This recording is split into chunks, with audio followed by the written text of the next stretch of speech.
G'day all, Beardy here again. How are we all doing? Hope you're having a great day, whatever you're doing. It's a bit overcast here, and I'm halfway through my night shifts at work, so trying to get through it the best I can. So anyway, I have now lost 70 kegs after getting my gastric sleeve.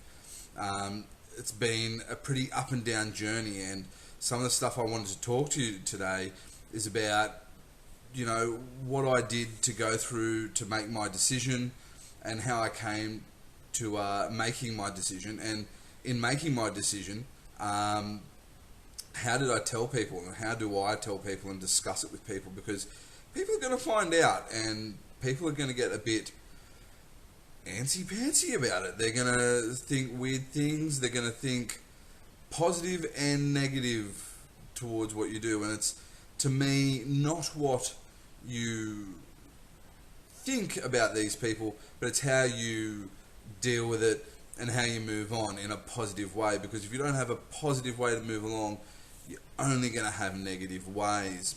So I first heard about gastric sleeving through an ex-girlfriend of mine.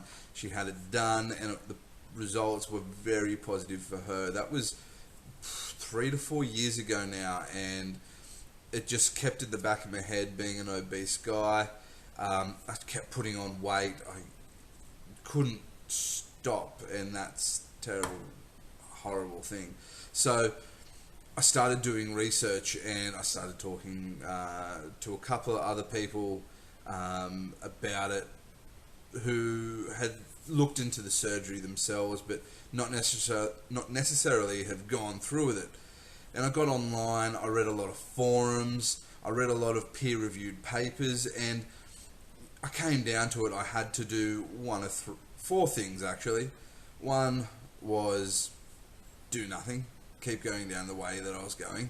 Another one was to get a operation called a lap band, which wasn't exactly, I didn't think, for me, because I'm still young and active, and I wanted to play rugby, and having a port, probably not the best idea for infection possibilities, so I decided not to do that one.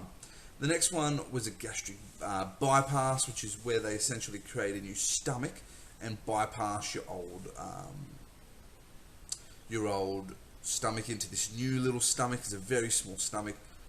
To me, I didn't like some of the things that could have occurred during that surgery and the outcomes, so I just put that one on the back burner. And lastly, there was the gastric sleeve, which is what I got. So as I said to you before, the gastric sleeve is when they take about 75% of your stomach out, and now you have the stomach about the size of a ladyfinger banana. It is quite small, quite small indeed. I can only now eat about a cup of food on a good day per meal, and hydration is really important. But we're going to talk about that later. That's another video. So when I decided to do it, I went to my GP. I've got a great cheap GP. I think it's really important to see your general practitioner first and discuss what you're looking for, what you're wanting to achieve, because people want to go out there and they just want to get skinny. They just want to look good, and it's not necessarily all about that, which it has something to do with it, but you want to be healthy first. You want to make sure you're going in for the right decision. So as I said, I went and saw my GP. That's my alarm going off, because I'm on night shift and I'm generally asleep at about now. So I went and saw my GP, and my GP backed me 110%. And some GPs, I understand, won't, which is a bit of a surprise, because to go see a surgeon to do this in Australia, at least, you've got to go to your GP and get a referral. So I got my referral and went along and saw a surgeon. And there are quite a few surgeons out there who will do this. I mean, just go check online, have a look, just type in gastric sleeve surgeon, especially in the capital cities, and it's a bit of a competitive market. It is like selling cars. They'll all fight for your business kind of thing, and it's quite interesting. I feel health in general has gone down a road of being more sales orientated at times, but that's another video. Again, I'll do another video about that one. So many videos to do. Anyway, I decided to look at two surgeons. Now, I'm not going to name my doctor's names. I don't think that's fair, but I went and saw Dr. A, and the first doctor I went and saw, and to be honest, he was kind of a dick. Didn't understand what I was kind of all about, and didn't really see what I saw. So I decided to go get a second opinion, which you can do, of course, in this great country of ours.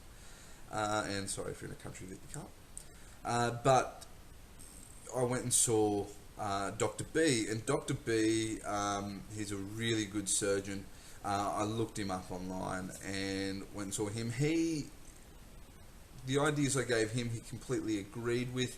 He thought that the way I wanted to go about things was really positive. I don't actually have a number per se of weight that I want to get down to. I just want to be healthy. I want to get down to building muscle mass to lose the weight, and I want to become fit and healthy so I can run. I do mud runs now. Yeah, I know. Awesome, right?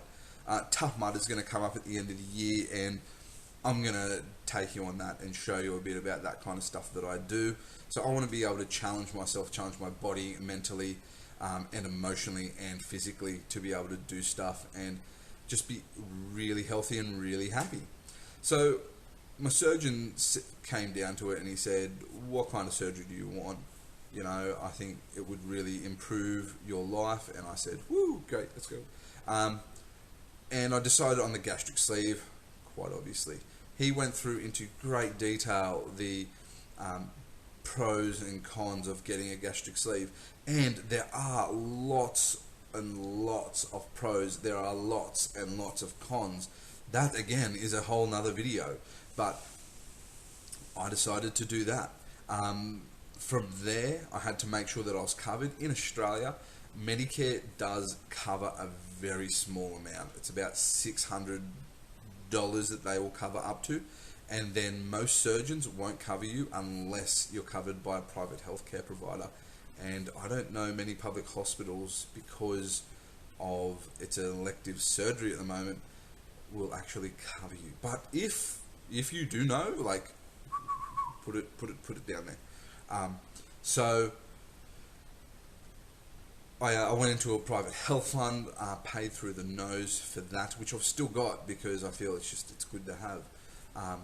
And then got my sleeve done.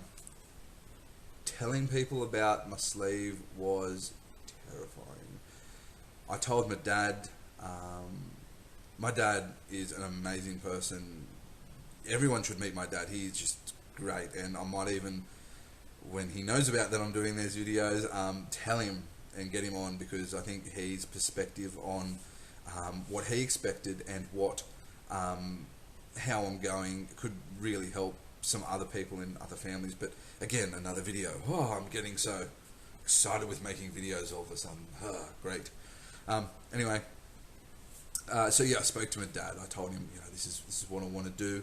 I told my sister, this is what I want to do, and they were dumbfounded, to be honest. I think at first they were like, say what? And they just went, if that's what you want to do, go for it. So I did, and I haven't looked back. And I think I'm really lucky that there's only been a couple of people who have said in my life, are you sure you want to do this? Are you sure? And then the biggest one that some people say is, you're a cheater, which you are not. If you get this surgery, you are not a cheater. I'm sorry. If anyone says the word that you're a cheater, they don't know what they're talking about, because even though you've got this surgery, it is still really difficult. And the surgery is what we call a tool to living a healthy lifestyle and losing the weight. It doesn't guarantee shit. Trust me, it doesn't guarantee anything.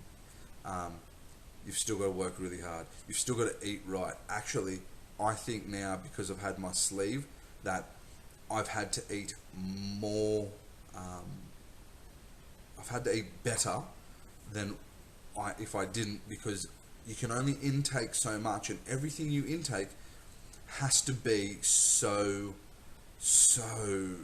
precise and on the money, so you're getting all your nutrients, you're getting all your carbohydrate, all your protein, all your veggies, and then on top of that, some people just can't hit the mark of what they need to make, so they need to take supplements and stuff.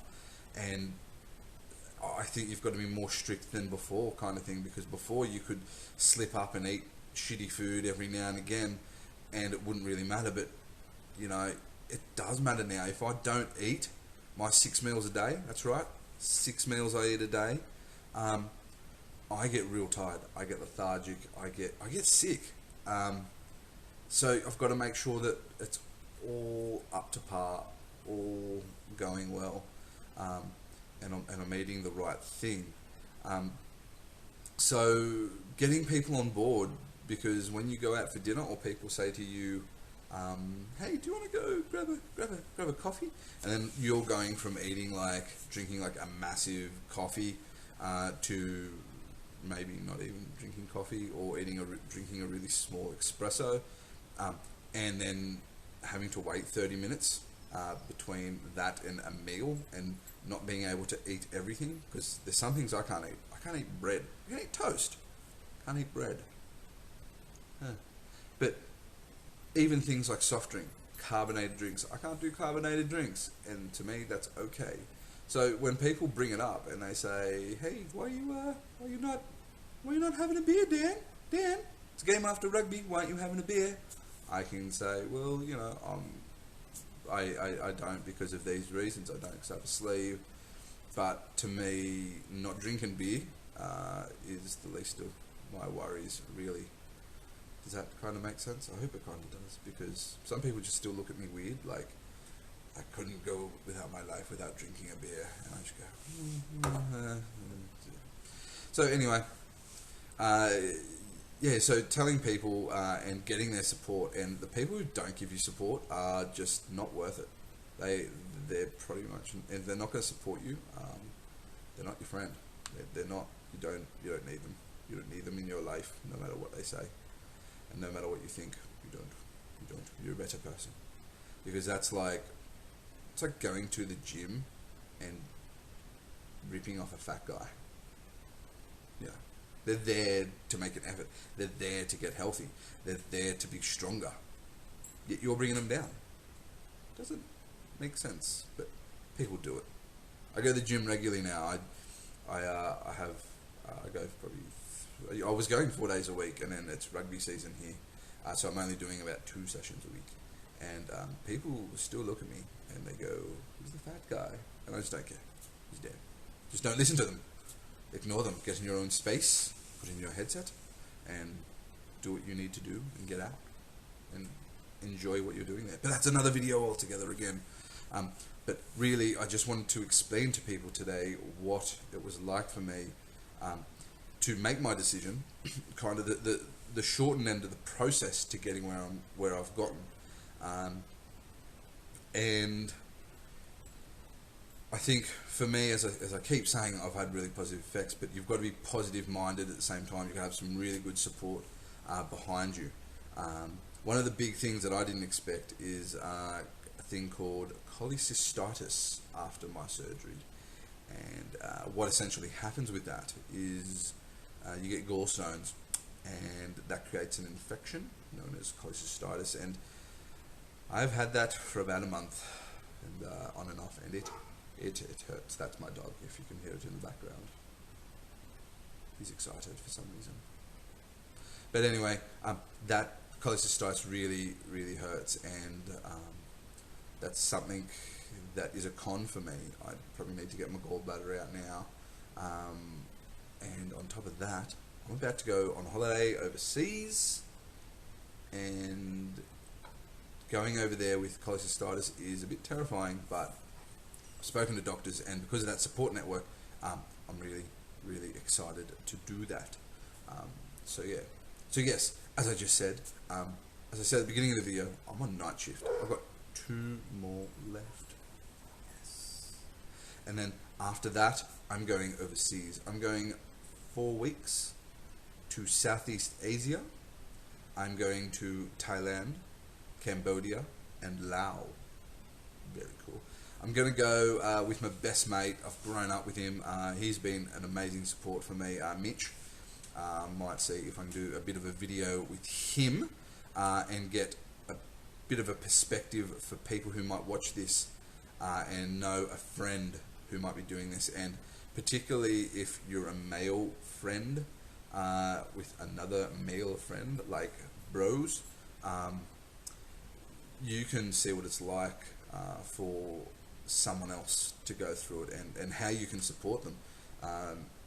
Mitch and I have known each other since we were like in Mrs. Tweed's art class. We looked across the room at each other and said, "You play rugby too? Yay!" But anyway, there will be more about that. So yeah, so I'm gonna take you on that bit of an adventure. I'm going to tell you what it's like to travel with a gastric sleeve. I have been preparing and getting ready for this, and it's something I've always wanted to do throughout my life. I've never been able to really travel because of my size. Getting onto a plane at 190 kegs is not fun at all, even for an hour flight, let alone an 8-hour flight, plus buses and trains and whatnot. But anyway, I'm going there in like 3 days, which is so exciting, and I will take you there. I'll show you what I'm going to do. I'm going to do some really cool stuff. I'm going to get right out of my element. That's kind of my way of living now, is do something that makes you scared every day. And I'm going to make another video about that, because I think it's really important to get out of your comfort zone. But everyone each to their own. And I hope you have a great afternoon or morning, or whenever you're watching this, middle of the night. Think of me while I'm on my night shifts.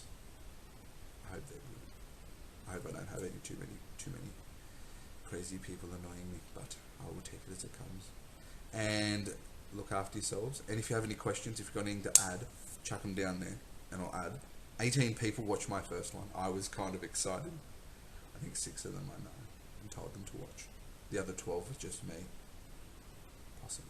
Anyway, have a good one. Bye.